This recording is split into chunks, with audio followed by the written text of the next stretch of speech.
gracias por estar presentes hoy. Hoy, 20 de noviembre, llevamos a cabo la última reunión del año de la Comisión de Tributación y Aduana. En particular, nuestra idea fue aprovechar la reciente implementación del RIGI y tratar de tomar en cuenta, en vez de ya los requisitos, porque María Inés Brandt en julio había dado una charla sobre el RIGI en este mismo ámbito, entonces tomarlo ya desde un punto de vista práctico y más concreto, yendo a los puntos que están generando consultas y cuestionamientos o inquietudes. Nos acompaña Facundo Fernández Santos, socio del estudio Pérez Alati de PACBAM, especialista en Derecho Tributario, y nos acompaña Gloria Burbista, mi socia en el estudio Mitrani. Ella es especialista en contencioso tributario y aduanero. Y bueno, muchas gracias por estar presentes. Le voy a pasar la palabra a Facundo. La idea es 25 minutos primero sobre la primera sección, segundo hablar de aspectos tributarios, municipales y provinciales, y dejar un tiempo de 15 minutos para debate interno y consultas. Gracias, Facundo. Bueno, muchas gracias, Corina. Gracias a todos los asistentes por participar de esta reunión. Como decía Corina, el objeto de esta charla es ir quizá a aspectos más puntuales que se han venido consultando en este último tiempo, dando ya por conocidos los principales beneficios tributarios que contiene el RIGI. Para empezar, una de las primeras cuestiones o una de las cuestiones con las que nos topamos en el asesoramiento profesional es lo referido a proyectos proyectos preexistentes en la definición del RIGI, si son susceptibles de adherir al régimen. Y aquí la reglamentación, el decreto 749, contiene una definición del concepto ampliación de proyecto preexistente, y la respuesta que da es que sí, que efectivamente la ampliación de un proyecto preexistente es susceptible de encuadrar bajo el régimen de incentivo a las grandes inversiones, en tanto y en cuanto se pueda demostrar que existe son separables las actividades del proyecto preexistente en sí y lo que se espera en cuanto a, por ejemplo, el incremento de la capacidad productiva de la ampliación.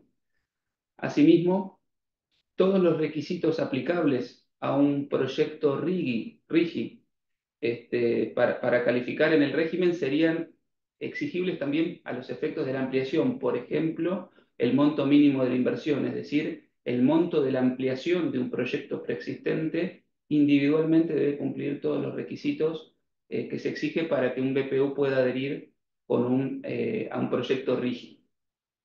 Con lo cual, ante la pregunta que se hace el mercado de, che, ¿esto es para proyectos que se inician desde cero o puedo aplicarlo en el caso de que ya haya comenzado la operación? Bueno, la respuesta es que sí, que es admisible la ampliación de proyectos preexistentes en tanto la ampliación por sí misma cumpla con los requisitos del régimen. Relacionado a este tema, también vinculado a la aplicación de los beneficios y el momento a partir de que los beneficios rigen, está justamente el concepto de fecha de adhesión y momento a partir del cual los derechos del RIGI pueden ser utilizados por el vehículo de propósito único, por el BPU. La respuesta también la da la ley y el decreto reglamentario, en tanto se define que el momento a partir del cual se tienen los beneficios es la fecha de adhesión. Fecha de adhesión puede ser cualquiera de los dos siguientes momentos que voy a mencionar, la que ocurra en forma posterior. La fecha de solicitud de aplicación por parte del BPU o la fecha en la que el BPU presente la información complementaria o adicional que la autoridad de aplicación solicite en el marco de la solicitud de adhesión. Con lo cual, ante la consulta de cuál es el momento desde que rigen los beneficios del RIGI es desde la fecha de adhesión, sin perjuicio luego de la condición que implica tener un acto administrativo aprobatorio de la solicitud de adhesión. Pero si bien la ley en uno de los artículos dice que el acto aprobatorio tiene efecto constitutivo de los derechos del RIGI, por lo menos en una de las interpretaciones es, bueno, se consolidan en ese momento los derechos, pero se reconocen desde el momento de la solicitud de adhesión o de presentación de la información complementaria que solicite la autoridad de aplicación, lo que ocurra posteriormente.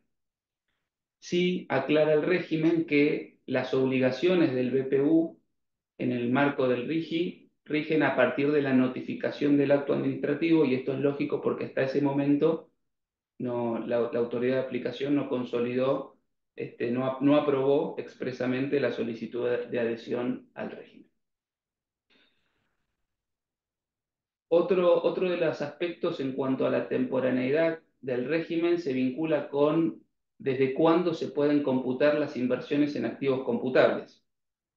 Saben que este régimen exige un monto de inversión mínima en activos computables, generalmente 200 millones de dólares. Algunos sectores tienen un monto mínimo mayor, y los de exportación estratégica a largo plazo de 1.000 millones de dólares por etapa, lo que hace 2.000 millones de dólares como monto mínimo.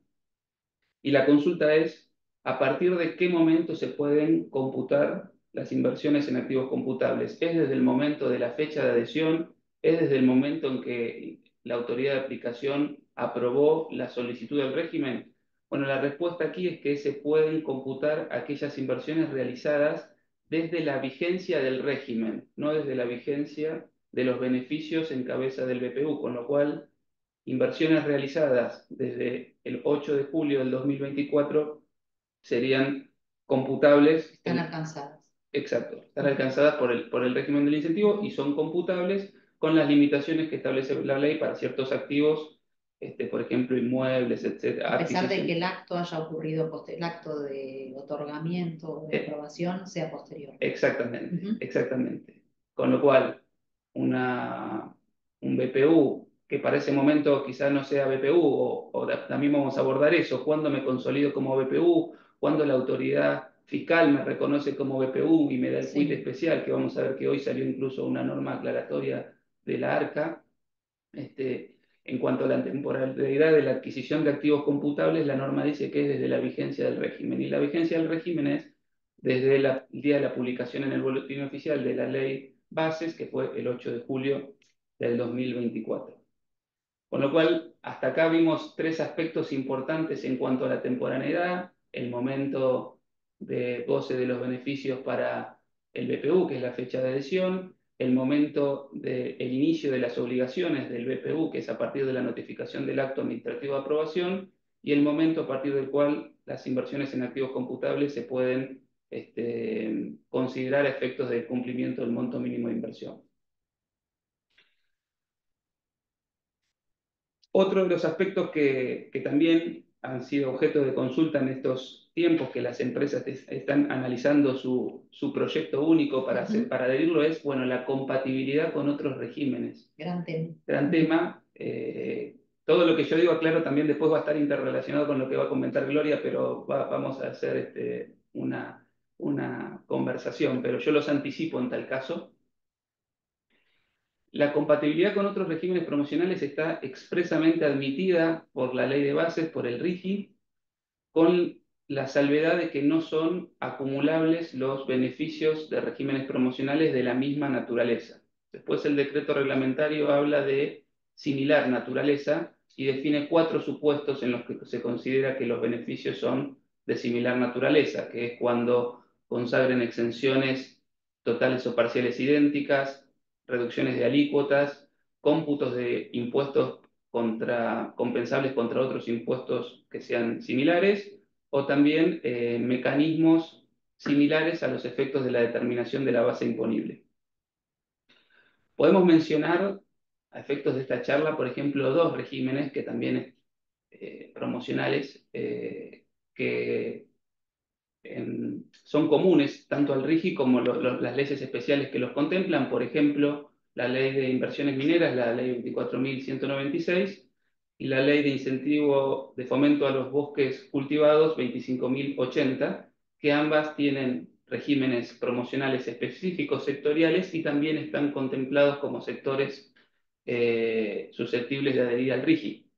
Entonces aquí el ejercicio es ver cuáles de los beneficios que consagran los regímenes son compatibles, cuáles son acumulables y en tanto, en qué casos podría haber una superposición. Por ejemplo, mencionamos los tres regímenes, tanto el RIGI como la Ley de Fomento a las Inversiones Mineras y de Fomento a las Inversiones en Bosques Cultivados, tienen su propia opción de realizar amortizaciones aceleradas. Sería uno de los supuestos de un aspecto similar en lo que es la determinación de la base imponible. Entonces ahí no podrían acumularse ambos beneficios. Otro sería estabilidad en minera versus estabilidad bajo el río, ¿no? Exactamente, el régimen de estabilidad tanto en minera como en el RIGI, también en la ley de bosques, lo contemplan, el plazo es el mismo, pero quizá hay diferencias en cuanto a los derechos que otorga al particular que vea afectada su garantía de estabilidad. Entonces ahí también hay un tema para analizar. Pero bueno, es atractivo de este régimen la posibilidad de combinar beneficios fiscales en tanto no sean de la misma o similar naturaleza con los previstos en regímenes existentes o que se creen en el futuro. Con lo cual ese ejercicio de comparabilidad nos va a dar espacio para analizar y comparar los distintos regímenes involucrados. En la próxima Sí. filmina, sí, abordamos un tema, el primer tema es un tema bastante práctico, que hoy la ARCA sacó una circular, la circular 1 del 2024, que es muy útil en la práctica porque el procedimiento, como mencionamos antes, de adhesión al RIGI, comienza con una solicitud que el particular presenta ante la autoridad de aplicación, el Ministerio de Economía, que luego transcurrido el plazo de 45 días hábiles y en tanto y en cuanto sea, no se requiera la información complementaria, etcétera, pero bueno, que culmine con un acto administrativo aprobatoria de la salud de adhesión, de la solicitud de adhesión, se dispone que se tiene que dar traslado a la autoridad impositiva para que en 10 días hábiles otorgue una quit especial a estos vehículos de propósito único. Bueno, esto generaba en la práctica que hasta tanto no termine todo el proceso administrativo de aprobación del RIGI por la autoridad de aplicación y luego que la autoridad impositiva, actualmente el ARCA, nos otorgue la quit especial del vehículo de propósito único, este vehículo no tenía, digamos, una identificación tributaria para realizar ciertas actividades comerciales que no pueden esperar, vinculadas al proyecto, pero que no pueden esperar a que termine el procedimiento de adhesión. Entonces, lo que hoy aclaró la ARCA por medio de la circular 1 del 2024 es que se puede, aún antes de la aprobación por parte de la autoridad de aplicación de la solicitud de adhesión, gestionar y obtener una quit que identifique al BPU para que vaya desarrollando las actividades comerciales previas, preliminares a la ejecución del proyecto o vinculadas con la ejecución del proyecto. Esta es una cuestión bien práctica y la novedad es reciente porque se publicó en el boletín oficial el día de hoy. Otro de los puntos que señalamos como bien orientados a la práctica es el tema de los beneficios fiscales y cuáles son automáticos, por decirlo de alguna forma, y cuáles dependen de alguna actuación por parte de la autoridad de aplicación o la autoridad fiscal en este caso. Ahí es difícil no hacer referencia a este aspecto sin mencionar brevemente los distintos beneficios, pero por ejemplo, en el impuesto a las ganancias, la reducción de alícuota del impuesto a las ganancias es automática, no requiere ningún acto de reconocimiento expreso, más allá de la aprobación por la autoridad de aplicación de de la solicitud de adhesión. La amortización acelerada también lo que implica es un acto del particular que opte por el régimen especial que consagra el régimen, o bien que aplique la norma general, el régimen general de la ley, ahí es optativo para el particular. Hay un tema con quebrantos, que ahora después vamos a mencionarlo, pero la posibilidad de computar quebrantos ilimitadamente en el tiempo, como establece uno de los beneficios del RIGI, tampoco requiere ningún acto de la autoridad, sí la transferencia a terceros luego de los 5 años, que es otro de los beneficios.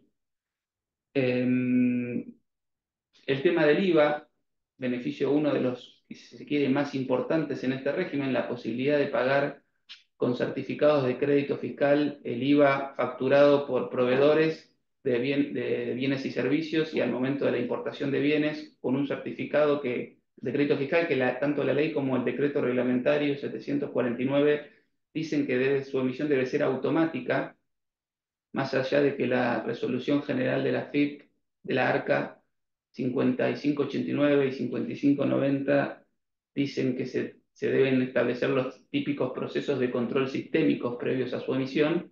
Bueno, ahí la automaticidad es relativa, porque si bien no requiere una aprobación, sí es necesario que el particular cumpla el requisito establecido en la resolución general para que el sistema efectivamente le emita el certificado.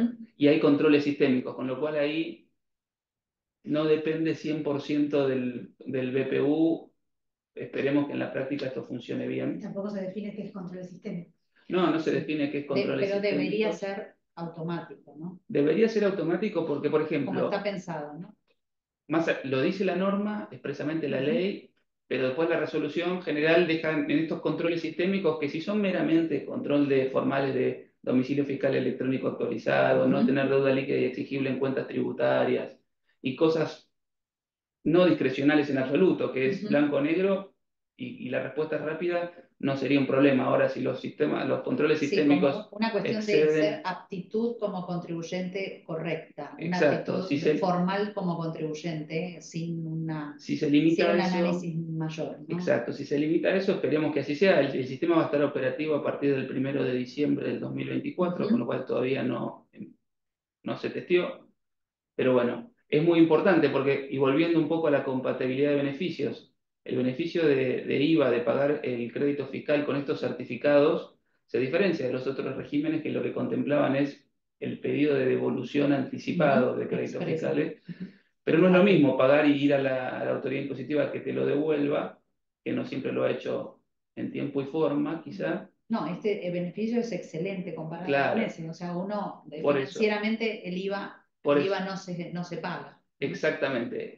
Y en estos proyectos, pagar el IVA y esperar años a que te lo devuelvan puede conspirar con la ecuación económica financiera del proyecto. Con lo cual es muy importante que este beneficio en la práctica, como dice la ley y dice el decreto, y más allá de los controles sistémicos, efectivamente sea automático. Respecto de los quebrantos, el régimen establece, hay distintos beneficios en materia de quebrantos. En primer lugar, poder usarlos sin límite de tiempo, en vez de 5 años como establece la ley. La posibilidad de transferirlos a terceros luego de 5 años. Aquí sí, el decreto reglamentario establece la intervención de la FIP y un acto aprobatorio expreso dentro de los 45 días que habilite la transferencia a terceros. Entiendo que también aplica cuando la matriz de la sucursal dedicada quiere tomar los quebrantos de la sucursal dedicada, porque el decreto lo asimila a un tercero a sus efectos. Y expresamente se dice que la facultad de fiscalización que tenga la ARCA respecto del BPU para analizar si el quebranto es transferible no puede ser motivo de prórroga o de extensión de ese plazo de 45 días que tiene la ARCA para autorizar la transferencia. ¿No? Igual, esto también es importante que en los hechos ocurra lo que la norma dice que debe ocurrir.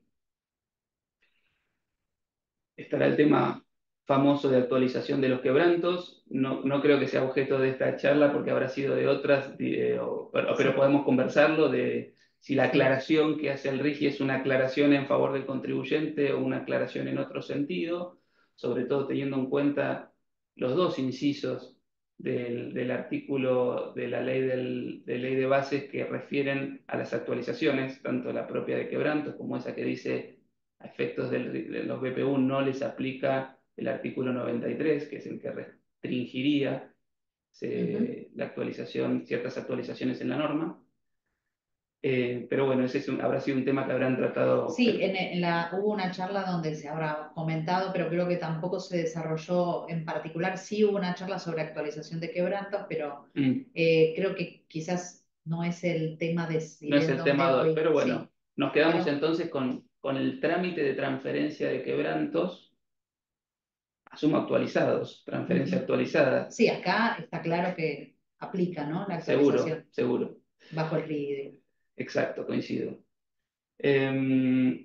Bueno, otro de los temas que... Pero sí, te Ah, hago una digresión ahí, que hablábamos ayer con Facu, que quizás el tema de la actualización del quebranto, más allá de un contexto inflacionario muy distinto al del 2022 y 2023, pero con una posibilidad de ajustar el quebranto y la posibilidad de hacer un carry forward, digamos, indefinido, y la posibilidad de tener una tasa menor del 25% implicaría que, por ejemplo, el beneficio de impuesto a los débitos y créditos que genera un cómputo del 100% solamente contra impuesto a las ganancias, sí, no sea un beneficio muy concreto, porque dentro de los 7 a 8 primeros años, con todas las inversiones, las deducciones derivadas de una amortización acelerada y la posibilidad del cómputo de los quebrantos y el traslado, implicaría quizás una tasa efectiva casi nula, exacto, ¿no? sí. O ganancia neta sujeta a impuestos casi nula, con lo cual es un beneficio que se podría ver tardíamente, ¿no? Sí, ese beneficio del cómputo del crédito, del conocido impuesto al cheque, del débito y crédito, de computar el 100% contra ganancias en vez del 33%, que es lo que establece el régimen general, está bien, suma, pero en estos proyectos que tienen una larga maduración, incluso la ley dice tienen que ser proyectos de larga maduración para adherir al RIGI, y con el beneficio de quebrantos que decía Corina y sumado a la amortización quizás acelerada y demás, eh, a nosotros nos han consultado si esto se puede actualizar, este crédito El saldo, el crédito por impuesto al débito, sí. si lo puedo actualizar, porque el día que genere el impuesto al débito y que lo compute, bueno, eso también ha sido objeto de consulta. Es Eh, interesante, sí, porque va a quedar ahí va a quedar muy quizás viejito si no. viejo Sí, como quedan los saldos de IVA bajo el régimen general. exacto. Otro tema, uno de los últimos para plantear en esta primera etapa de la charla, más allá de lo que vaya surgiendo de la conversación, está vinculado con el beneficio de alícuota reducida en la distribución de dividendos y utilidades. Como se habrá visto en la otra reunión previa del RIGI, en vez del 7%, la alícuota se va a reducir al 3,5% a partir de las utilidades del séptimo año. Este beneficio aplica tanto cuando el dividendo es distribuido a una persona humana o sucesión indivisa a un beneficiario del exterior, según dice la ley. Ahora, después, en el decreto se establece que cuando un BPU haga una distribución de utilidades o dividendos a su accionista o titular y sean no computables por las características del perceptor del dividendo, es decir, por ejemplo, otro sujeto empresa, para no generar la doble incidencia del dividendo, lo que dice el decreto es que la alícuota reducida en esos casos se va a aplicar cuando este segundo actor, o sea, el receptor del dividendo por parte del BPU, a su vez lo distribuya a personas humanas o sucesiones indivisas. No incluye expresamente a los beneficiarios del exterior en esa enumeración, no incluye expresamente no excluye a los beneficiarios del exterior que sean sucesiones indivisas o personas humanas. Pero bueno, ya es un tema también que ha generado alguna duda en cuanto a su correcta interpretación. Es Eh, interesante porque en materia cambiaria, a diferencia de materia tributaria, donde nosotros notamos que el RIGI es copernicano, revolucionario, porque es en el área donde me genera mejores y más claros beneficios. En el área cambiaria no es tan bueno el RIGI, pero hay una excepción clara para materia de dividendos, donde se permite claro, la remisión, ¿no? La sí, remesa de utilidades y de dividendos está autorizada, con lo sí. cual, bueno, este es más allá del periodo de maduración que permita generar utilidades bajo el proyecto, es un beneficio que está por lo menos más claro, Sí. a diferencia de servicios o intereses que quedan sujetos al tema cambiario, ¿no? Bueno, en esta primera etapa, no sé, Antes de pasar a Gloria, el primer punto que quería marcar, que comentaste de superposición, o mejor dicho, ¿no? Ampliación de proyecto existente, es muy importante tener en cuenta que lo que requerirá la posibilidad de generar una ampliación es una contabilidad separada, ¿no? Sí, exacto. Unidades O sea, contables separadas. hay que demostrar claramente que los beneficios se piden por por la ampliación y el efectivo aumento de la capacidad instalada del proyecto preexistente. Entonces, no se pueden aplicar beneficios que estén vinculados a un proyecto preexistente en tanto no estén directamente vinculados con la ampliación. Y Hay que hacer una contabilidad separada o bien optar por el BPU Sí. sucursal dedicada o especial. Y hay compañías en Argentina que ya tienen experiencia en materia de beneficios promocionales, donde tienen que tener una contabilidad Sí. especial para una unidad de negocios que tiene el beneficio promocional y el régimen general. Sí. Lo que yo me preguntaba era si en algunos casos, dada la dificultad operativa que genera esta contabilidad separada, si no es mejor o no es bueno explorar la posibilidad de tener una sucursal dedicada. Sí. Que implica jurídicamente la misma persona jurídica, la consolidación contable, pero la separación de la contabilidad fiscal. Sí, puede que la opción de la sucursal dedicada haga más fácil la separación que exige el régimen para la ampliación de los Le hacemos un preexistentes. favor a los contadores. Bueno, pasamos ahora a un tema que también es altamente consultado y es la primera pregunta en cada foro, es la cuestión provincial y municipal. Le pasamos la palabra a Gloria. Bueno, no sé cómo se dice buenos días, buenas tardes ya en este horario. Buenas tardes. Bueno, buenos días. Bueno, gracias Corina por la invitación y me gusta estar acá con Facundo. Sí, es el punto que genera algún tipo de duda. Lo que se relaciona con cuestiones tributarias provinciales y municipales, a mí me parece que es importante de lo que establece el régimen en sí, destacar ciertas características o contemplar 4 circunstancias que para mí son relevantes y que te dan el marco para todas las preguntas que surgen necesariamente con lo que tiene que ver con tributación local. Y lo pondría en estos términos. La primera cuestión que me parece importante tener en cuenta es que el régimen establece que las grandes inversiones amparadas dentro del régimen del RI son de interés nacional y se entienden que están encuadradas en el 75, inciso 18, es decir, la cláusula del progreso, y que por lo tanto hacen al bienestar, al progreso y a la prosperidad de las provincias y de los municipios.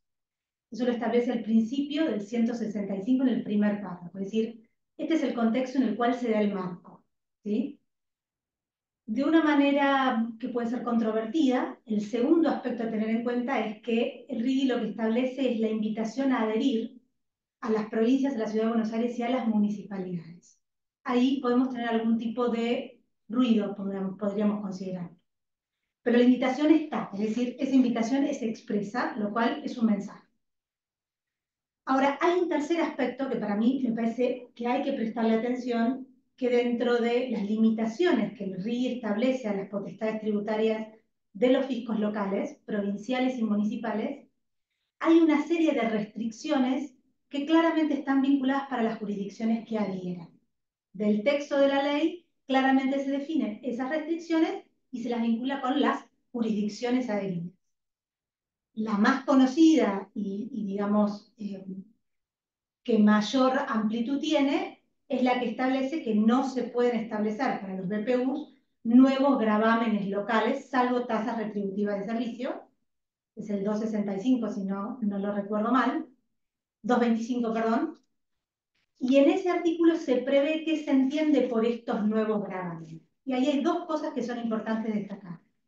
Nuevos gravámenes no es solamente el establecimiento de nuevos hechos imponibles, vuelvo a repetir que la palabra que usan es gravámenes, por algo que comentaremos después.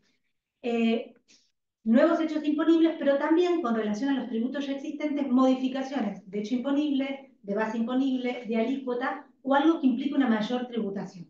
Es decir, jurisdicciones adheridas, primer límite, no nuevos gravámenes en este contexto.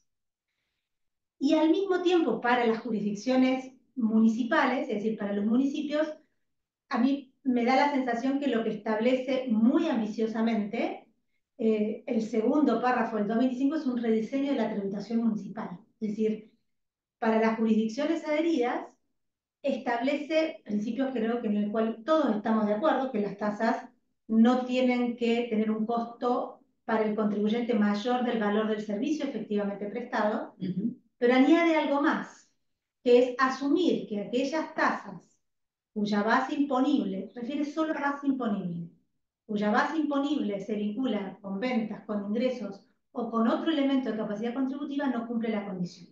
Entonces, primer punto a considerar, límites específicos para las jurisdicciones adheridas en cuanto a los tributos. Ahora, hay otra previsión que es importante tenerla en cuenta, que es una, yo diría, una restricción genérica, que es la del segundo párrafo del 165, donde dice en una cosa bastante parecida, por ejemplo, al régimen de la 15336, que las jurisdicciones que adhieran no pueden, con actos o con hechos, generar ningún tipo de acto que implique una restricción, una limitación o desvirtuar el régimen. ¿Sí? Entonces, esos dos puntos son relevantes a tenerlos en cuenta y obviamente la jurisdicción que adhiere sabe que esos límites los tiene. Ahora, a mí me parece que hay otro punto a tener en cuenta y que me parece que puede dar lugar a controversias y debates, que es el hecho de que hay otra serie de restricciones que están dentro del capítulo de los beneficios fiscales, que si uno mira el texto de la ley, no los relaciona con las jurisdicciones adheridas.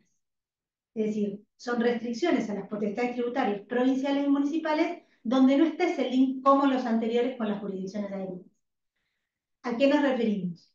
Al artículo que prevé que tiene que haber una exención en los regímenes de recaudación de tributos locales vinculados a las importaciones de bienes de capital, repuestos o demás productos Los que regímenes vendan. de recaudación y Regímenes de percepción. recaudación, percepción y anticipos, te dice. El otro punto que es relevante, que se contempla la prohibición de gravabilidad para el caso de los BPU que tengan o que sean producto de una UTE, la no gravabilidad entre el BPU y la UTE en tributos locales. Y el último, el que también entre las sociedades y las sucursales asociadas, tampoco la tributación. Entonces, repaso esto. Régimen previsto bajo una potestad constitucional, lo cual implica alguna limitación a los fiscos provinciales, invitación a adherir, que uno podría entender potencialmente contradictorio con ese ejercicio de potestad propia, restricciones específicas para quienes las jurisdicciones que adhieran, y una serie de restricciones que no están previstas para jurisdicciones que adhieran y que posiblemente van a generar algún ruido. Entonces, en este contexto y en este globo, sin entrar a las leyes de adhesiones provinciales, yo creo que hay dos temas, rápidamente para que conversemos, que surgen en las preguntas y que surgen en los comentarios que hay, que es el punto, bueno, ¿cuál es el estatus actual de las jurisdicciones provinciales adheridas? Bueno, un poco en el mapa que estamos proyectando, lo que se ve son las que ya tienen las adhesiones, las jurisdicciones que adhieren, las que están en proceso de adhesión, pero bueno, sabemos, por la información que, digamos, que ha sido pública, que hay ciertas jurisdicciones, sobre todo Provincia de Buenos Aires, con su propio régimen, que no pretende adherir en sus términos y en las condiciones al sistema del RIGI tal cual está previsto. Y acaba de publicar, ¿no?, su propio RIGI provincial. Con algunas características, Sí. pero con características particulares. Sí. Entonces, me parece que la primera pregunta que uno, o el primer punto que uno tendría que tomar en cuenta, dependiendo por supuesto de dónde esté el proyecto, cuál uno va a tener, yo diría, ¿qué pasa con las jurisdicciones provinciales que no adhieren? Bueno, ahí, digamos, puede existir argumentos de las dos partes. El hecho de que haya una invitación a adherir implica reconocer, digamos, la potestad originaria de la provincia. Podríamos discutir que esto es un régimen del 75, inciso 18, que no debiera tener limitaciones en cuanto a poder restringir potestades tributarias provinciales, pero bueno, lo cierto es que la adhesión está, con lo cual hay un primer límite. Ahora, me parece que la pregunta a hacerse es, ¿Qué pasa con las jurisdicciones que no adhirieron, pero donde la norma per se establece una serie de restricciones que no las contempla para las no adheridas y que potencialmente entran dentro del 75 inciso 18, discutiendo las que son ejercicio de potestad propia? Entonces, lo que me pregunto es algo que viene con ¿qué va a pasar con los regímenes de recaudación en aduana de ingresos brutos vinculados con jurisdicciones que no hayan adherido? Y que se trata de proyectos que están dentro del RIGI, que no hay mucha inquietud sobre eso. Entonces, bueno, posiblemente eso sean hipótesis de conflicto. La ventaja, como todos los que nos toca de alguna manera litigar, es que los conflictos con las provincias te autorizan, y por ser el RIGI marco dentro del cual está regulado, te autorizan una jurisdicción originaria en la Corte potencialmente para discutirlo. Pero es una discusión que seguramente se vaya a dar. Yo solamente quiero traer un antecedente que para quienes estén escuchando puede ser relevante, y alguno puede ser que lo haya tenido, que es cuando el Congreso Nacional saca los regímenes de exención de impuestos sobre los ingresos brutos y de impuestos de sellos para todas las operaciones y prestadores de servicios de nucleoeléctrica, es decir, para la generación de la nueva central. Jurisdicciones como la provincia de Buenos Aires y Ciudad de Buenos Aires, pese a que la ley del Congreso expresamente contemplaba que la restricción estaba y que esto era la 15336, entendían conceptualmente que ellas tenían que adherir para que el beneficio le fuera a aplicar en la jurisdicción. Y lo controvirtieron y en algunos casos están en contra. Entonces, potencialmente ahí hay un posible punto a tener en cuenta. Y Caso municipal. Municipios. Y el otro punto que genera muchas inquietudes y dudas es el tema de los municipios. Acá hay muchas cuestiones que podríamos mirar. Por supuesto que se amplía mucho más el marco de los posibles sujetos. Acá hicimos como si fuese un pequeño detalle de algunos municipios de provincias que sabemos que ya tienen adhesiones al RIGI con distinto alcance. Por supuesto puede haber más, porque esto muchas veces depende de que la ordenanza salga publicada, etcétera, pero bueno, hay varias jurisdicciones que ya adhirieron. Yo creo que ahí hay dos preguntas que son relevantes o que siempre surgen. La primera, ¿es suficiente la adhesión de la provincia para que el municipio se encuentre obligado a respetar a sentirse adherido dentro del propio RIGI? Y ahí volvemos al punto de lo que prevé el régimen. Y el régimen está invitando no solo a las provincias, sino también a las municipalidades a adherir. Es decir, de alguna manera está reconociendo o dándole trascendencia a la autonomía del municipio. En una potencial discusión, lo que va a existir es poner en la balanza estamos pensando en un municipio que no adhiera, pretende una gravabilidad que se quiera controvertir, la autonomía del municipio frente a la posible restricción de los beneficios del RIGI, que son para todas las jurisdicciones, es decir, autonomía frente a 75 inciso 18. Con lo cual hubiese sido, es un punto a tenerlo en consideración. Ahora, a mí me gustaría destacar de lo que venimos viendo de lo que son las adhesiones. Bueno, hay un dato que no es menor, de vuelta para los litigios. Así como las provincias te habilitan la jurisdicción originaria de la Corte, los municipios no.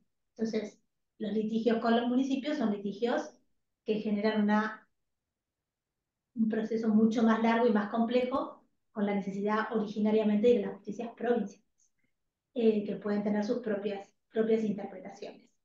Ahora, destaco algo más, que era lo mismo que decíamos recién. Vuelvo a recordar que hay una serie de restricciones que establece la ley que no dice que son solo para las jurisdicciones aéreas. ¿Podrían aplicar a los municipios que no hayan adherido? ¿Podrían aplicar a municipios que aún cuando adhieran no las respeten? Pareciera que sí. ¿Va a generar conflictos? Seguramente.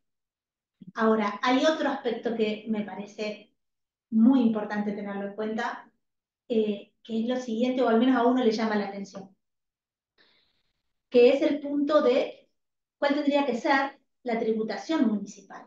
Que yo recién cuando comentábamos dije hablar de un rediseño. Que los principios que establece todos estamos de acuerdo, Si nos ponemos a mirar qué es lo que dice la ley, hay un dato que no tiene que pasarnos desapercibidos, que es el hecho de que la ley habla de las tasas existentes y futuras. Entonces, las existentes son las que hoy están. La pregunta es, ¿las jurisdicciones que adhieran al RIGI tienen que rediseñar sus tasas para adecuarse a este principio? Si son jurisdicciones adheridas. Y ahí, yo entiendo que sí, se genera una serie de conflictos enormes. Ahora, doy un ejemplo de algo que surgió hace muy poquitos días, que me parece que puede ser gráfico. La Municipalidad de General Pueyrredón. La Provincia de Buenos Aires no adhiere, la Municipalidad de General Pueyrredón adhiere al RIGI, pero expresamente contempla que las tasas, su forma de cálculo es la que ya tiene. Entonces, es una adhesión incompleta, es una salvedad, es una adhesión parcial. Reserva. No podría ser posible, es decir, me parece que lo que uno tiene que ver es muy ciertamente qué es lo que va a pasar con los municipios donde haya proyectos relevantes con relación a las tasas y al diseño de las tasas. Y acá hay un dato que no debemos olvidar, que esto no es solamente tasa de seguridad y higiene, que es la típica tasa que tiene base de ingresos brutos y sobre la cual aplicamos régimen de convenio multilateral, etcétera, etcétera, sino que los municipios vienen estableciendo tasas con bases imponibles o alícuotas que no se relacionan con costo de servicio para la mayor parte de sus tributos. Lo vemos hace poco en las noticias con la tasa de red vial que acaba de instalar la Municipalidad de Necochea, lo vemos con la tasa de alumbrado público, lo vemos con las tasas de servicios especiales, lo vemos con la tasa general de inmuebles en la provincia de Santa Fe. Es decir, el RIGI me parece con mucha lógica tiende a un rediseño de las potestades municipales. Yo creo que ahí va a ser ciertamente muy conflictivo. Sí, y ahí la pregunta es si la posibilidad de reclamo, por ejemplo, en General Pueyrredón, de si bien se aplica la ordenanza, en algún supuesto no cumple los principios que establece el RIGI en materia de tasas, uno tiene derecho a reclamar o hay que demostrar el daño, ¿no? Parecería ser que tenés derecho sin necesidad de que haya un daño concreto, ¿no? A ver, una cosa que no me quiero olvidar de decir, algunas jurisdicciones pareciera que están tratando de salvar esta dificultad eximiendo a los proyectos de ley. Es decir, para qué es lo que vos decís, no cumplo del todo, pero no hay nadie que esté perjudicado, con lo cual nadie me lo puede cuestionar. ¿Sí? Hay una municipalidad, es Oliva, que tiene de provincia de Córdoba, que tiene un régimen de exención. Ahora, el punto es que hay que ver si se trata de una jurisdicción adherida o no, porque si es adherida debiera cumplir con las condiciones de las tasas. Si no es adherida, debiera acreditarse que esa tasa vulnera, digamos, el régimen en sí bajo el 75 inciso 18. Por eso no es menor que sea una jurisdicción adherida o no. Al menos de lo que surge el texto, estamos hablando de un texto de la ley, después del camino va a surgir más cosas, pero en principio es lo que tenemos para considerar el texto. Bueno, muchas gracias a ambos y ahora damos un espacio, tenemos 12 minutos para tomar cualquier comentario o cualquier inquietud que quieran plantear sobre lo que estuvimos hablando o generamos unos últimos comentarios acá. No sé si a alguien le interesa hacer alguna consulta.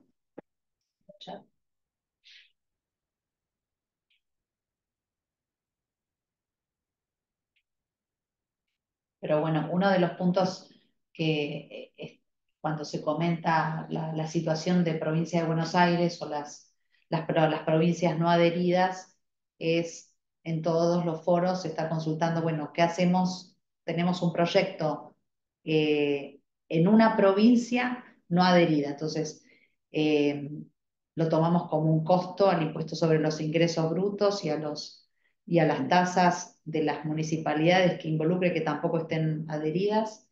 Se entabla una negociación municipal con el municipio en cuestión, que eso es lo recomendable, ¿no? En cualquier caso, sería muy ¿no? malo que no se concreten inversiones bajo este régimen por alguna provincia o municipio que no adhiera o por el temor, ¿no? Así que bueno, es muy importante lo que vos decías, Gloria, y ojalá que esa litigiosidad no se dé o se dé en su mínima expresión para que la mayor cantidad de proyectos bajo este régimen se puedan ejecutar. Pero sí, sin duda, todo lo que dijiste, y me quedé pensando en lo último del municipio que eximió la tasa de seguridad de higiene Sí. para no modificar la norma. Eso, a ver, O sea, no lo dice, pero vos decís, pero si lo pensás a largo plazo, decís, lo exime, no tiene un sujeto perjudicado, no con le lo cobra cual nada tampoco, no se le porque cobra. el RIGI no le decía no cobré nada, le decía cobrar sin tener en cuenta los ingresos, cobrar Claro. el costo del servicio.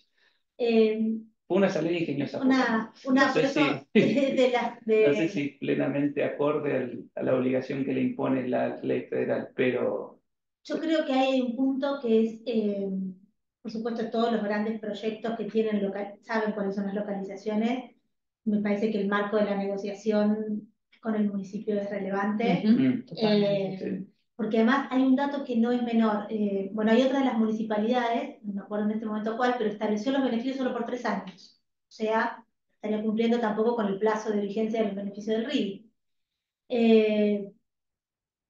Son jurisdicciones complejas, pero me parece que un ámbito de negociación razonable que te dé algún marco de estabilidad, que en el caso, porque acá no pareciera que a ver, el mecanismo de solución es el mecanismo judicial, y el mecanismo judicial todos sabemos que tiene sus dificultades o sus tiempos. Entonces, tal vez tenés que ser más preventivo cuando tenés este tipo de situaciones para darte ese contexto que necesitas, porque obviamente los municipios saben que necesitan este tipo de inversiones. Ahora, saben que son el terreno donde se tienen que hacer. Claro. Entonces, es una negociación. Efectivamente. Pareciera eso. Bueno, creo que cubrimos la agenda y también el tiempo, porque nos pusimos como objetivo, siendo una semana corta y estando en el medio de la semana, ser concretos y breves, pero a su vez ir al hueso de los temas que son más interesantes en materia de la reglamentación reciente y la inminente vigencia a partir del 1 de diciembre El certificado de del crédito certificado, fiscal. por ejemplo, de IVA y que entiendo yo que ahora ya son 4 los conocidos, pero creo que ya son 6. Bueno, la semana pasada eran 4 que ya se incorporaron Los proyectos que se están sometiendo a aprobación, ¿no?